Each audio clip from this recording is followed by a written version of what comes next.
They shot me in the chest and buried me in a pine box. Simple, efficient, like a military operation. The dirt hit the lid like thunder wrapped in cotton. I counted every shovelful. 1, 2, 13. By the 43rd, I stopped breathing through my nose. Had to conserve air. Had to slow my heart. Had to listen. Through the wood, faint and wet with sound, came her voice. My wife. Soft. Cold. "Are you sure he's gone?" That voice didn't tremble. She wasn't crying. Then his voice. Hayes, my former partner, my brother. We bled in the same sand. He laughed. I checked his pulse myself. He's gone. Now we collect the 2 million. Then we go get his daughter. From her grandma's. His daughter. Not our daughter. Mine. She's mine. They left.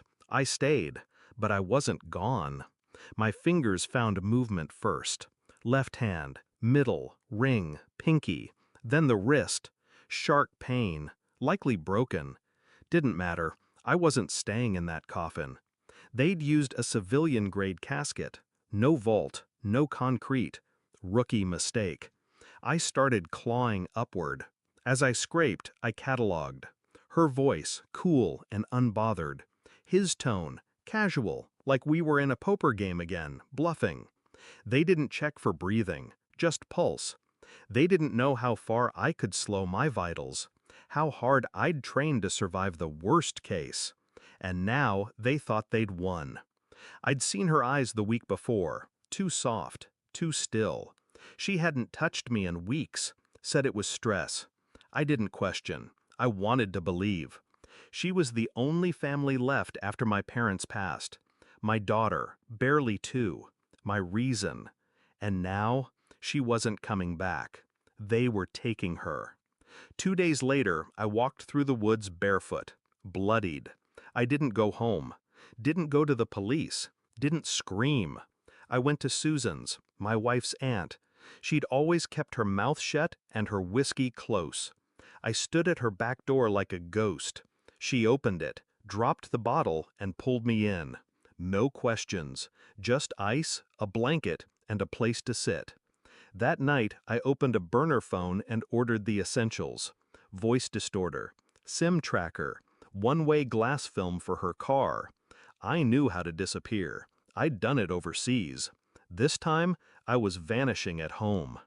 I watched them from across the street the next morning. They were laughing in my house, eating on my plates. She wore his shirt. He held my daughter's bear, the one I carried through my last deployment. That was when I knew. It wasn't just about the money. They'd planned this. I found my original marriage certificate, forged a copy with a silent null clause, something no one checks. Then I sent it, anonymously, to my lawyer. The will would trigger soon. They'd be too comfortable by then. I only needed one more piece. Proof my daughter was mine. I got it with a strand of her hair, swabbed from the bear's stitched mouth. She was mine. Undeniable. They hadn't taken everything. Not yet. I waited until the insurance cleared. They bought a new house that week, moved in like royalty. Hayes sold my truck. She sold my tools. My metals went in a yard sale for $5. I watched it all through a scope. No bullets, just glass. Then I walked up the front steps one evening, suit clean, tie tight. Knocked once. Hayes answered the door and turned white. She came behind him. Her voice cracked this time. You're dead." I handed her the DNA report. She looked at it, then at me. What is this?" I said nothing. Hayes tried to speak. I handed him the forensic insurance audit with his signature and my burial photos. Then I turned to my daughter, who'd been hiding behind the stair rail. She saw me. She smiled. She remembered. "Daddy?" I knelt. "Come here, baby." She ran into my arms. My wife stepped forward. "You can't!" I turned to her. "You already did." They followed me out the door. "You can't take her!" she shouted. "You're legally dead." I smiled, slow and still.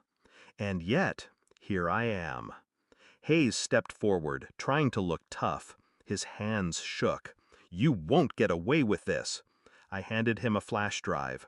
Inside, copies of his military dishonorable discharge record buried under fake commendations. Fraud. Enough to end his career before it began. I already did. I turned my back. My daughter's arms clung to my neck. She whispered, "Home now?" I nodded. "Yeah, home. We live in a cabin now, high up, cold winds, quiet trees. Just me, her, and silence. She plays with the bear every night. I sit by the fire and watch the flames. I don't miss them. I don't think about them. They took everything that could be taken, but I was never the one buried. They were. And the best part? I never raised my voice. I never raised a hand. I just rose. And now, every time they check the mailbox and see the letters stamped "Returned Deceased," they remember what they almost got away with. They thought I was gone, but I was just getting started.